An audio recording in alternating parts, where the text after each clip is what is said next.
I do want to talk a little bit about some culture because there are a couple of culture stories that are pretty fascinating this week. Culture story number one comes courtesy of James O'Keefe, who continues to do good undercover work. He had a conversation with a guy named Michael Giordano, who's the senior vice president and team leader of 20th Century Television at the Walt Disney Company, who freely admits that Disney no longer hires white people, which is a pretty amazing admission. Certainly, there have been times where, there's no way we're hiring a white male person. Just kind of unspoken. There are times when it's spoken, but How would they say it? there's no way we're hiring a white male person. Been at the company 11 years now, so I have friends in HR and I have friends in those divisions, and they're like, look, nobody else is going to tell you this, Mike, but they're not considering any white males for the shop. They're just not.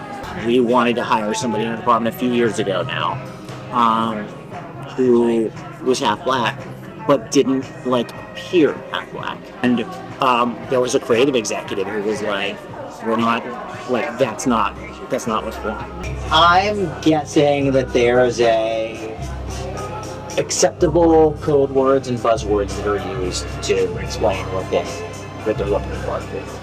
They might say something like, look, we're not looking at the usual suspects for this job. So it's not a legally actionable thing, but everybody knows what it means. I would guess that 30 to 35% of our top writers are going to be, gay, and so I think a lot of them lean into trans stories more than your average straight writer would. Well, there you have it in a nutshell. That is the Walt Disney Company. Slow clap for these geniuses. And then you wonder why the Acolyte absolutely sucks and is filled with woke trash. That would be the rationale for all of that. By the way, this is all a violation of civil rights law. You are not allowed to hire on the basis of race. So there's a massive lawsuit coming Walt Disney Company's way over this sort of activity. This guy's going to get fired for having told the truth accidentally to somebody. It's also the reason we launched Bentkey, so you don't have to watch stories that are trans-oriented directed at children. So you should check out the Bentkey app for kids. And meanwhile, just to demonstrate how left-wing politics bleeds into culture, there's a show called New Amsterdam. I will admit that my wife started watching the show when it first came on the air, and she was enjoying it at the beginning. And I didn't watch a minute of it because it looked horrible to me from the very, very start. And I'm sitting over here watching war documentaries. My wife is watching New Amsterdam. Even for my wife, who's not nearly as politically oriented as I am, my wife got to the point where she's like, I cannot believe this is going to be another episode on some left-wing cause. I just can't.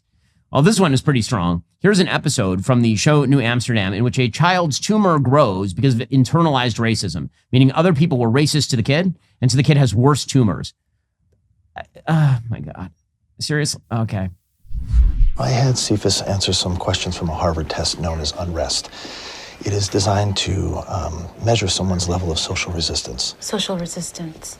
When people like us oppose the values and policies of the dominant culture. That's right. And what does that have to do Your son, he feels threatened on a daily basis. Like everything he's earned can just be taken away.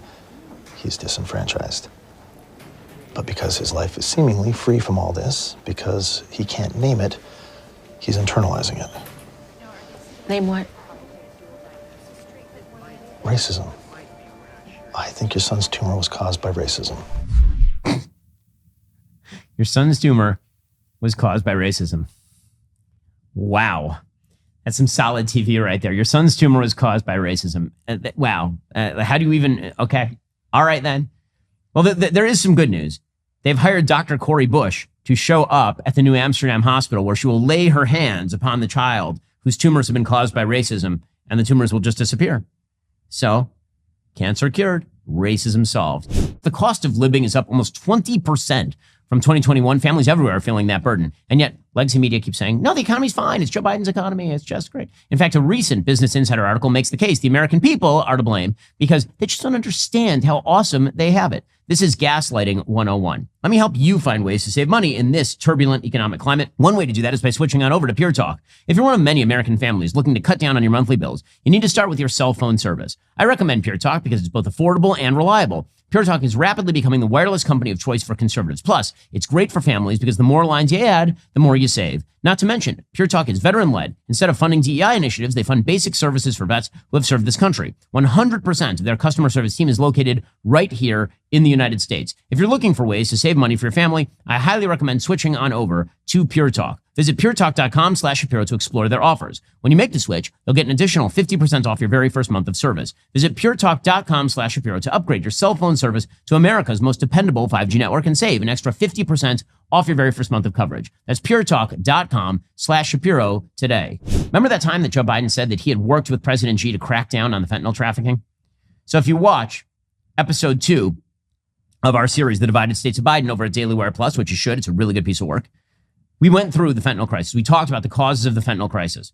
Joe Biden has said that he has worked with China to shut down the shipment of the precursor chemicals to fentanyl, which are shipped from China into Mexico, processed there, very often by Chinese nationals, and then moved across the border, smuggled across America's southern border in the areas that are no longer protected by Border Patrol because of Joe Biden. Well, Joe Biden said, well, we worked with China to shut down the big manufacturing labs. According to the Washington Post today, when President Biden and Chinese President Xi Jinping pledged to revive a joint crackdown on illegal drug trafficking in November, it sent a brief shockwave through the vast network of Chinese suppliers fueling the production of fentanyl. Drug suppliers hit pause on international orders as local Chinese officials conducted site inspections and began circulating fresh reminders of regulations.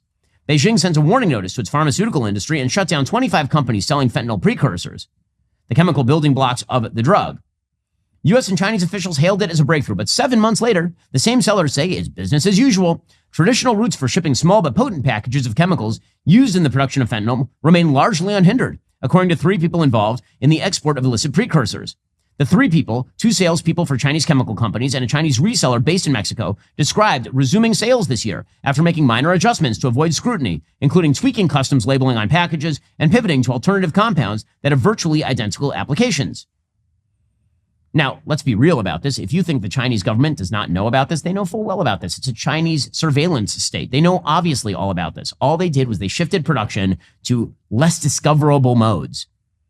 The sellers spoke on condition of anonymity or using nicknames to detail their involvement in the sale of fentanyl precursors.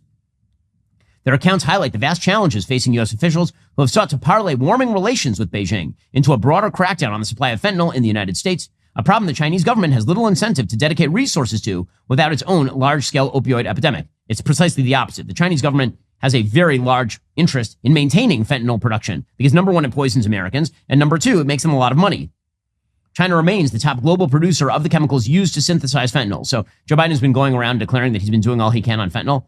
That's absolutely untrue because either you have to shut down the Chinese shipment of the precursors or you have to shut down the border or both. And Joe Biden has done none of those things. This is one of those areas of rare bipartisan agreement. According to Axios, House members from both parties are now forming a new group to crack down on China's role in the U.S. fentanyl epidemic as part of a more aggressive push to cut off illicit supply of the lethal drug. Some members of the House Select Committee on the Chinese Communist Party are forming a new working group. They will seek to boost sanctions, target money launderers, and explore trade reforms to cut off supply from China.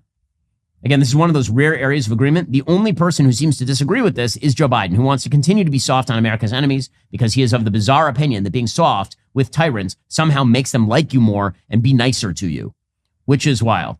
Are you tired of the lies and the twists of the mainstream media talking points? Yeah, me too. Join me in my newest series, Fact, where I dismantle and bring truth to this tiring mainstream agenda.